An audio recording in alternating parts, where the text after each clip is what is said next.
દૂર જાઓ ને માથામાં ધૂળ નો ચડે એટલે ફેરીને બેઠો દાંત નો કાઢતા રિચર્ડ હલો ભાઈ રિચર્ડ થઈ ગયો इतनी खुशी मुझे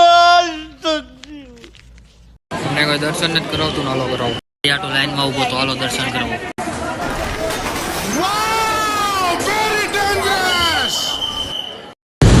ભાઈઓ સારંગપુર થી ઘર બાજુ હાલીને આવ્યા હવે થાકી જતા ઘર તરફ જઈ રહ્યા છીએ આપણે ગાડી હકાવી ટુ વ્હીલ માં જો આ ભાઈ આપણો ડ્રાઈવર છે ડ્રાઈવર રાખવાનો છે આપણે કોઈ દી ગાડી નહીં હાંકવાની much later ये अपना भाई है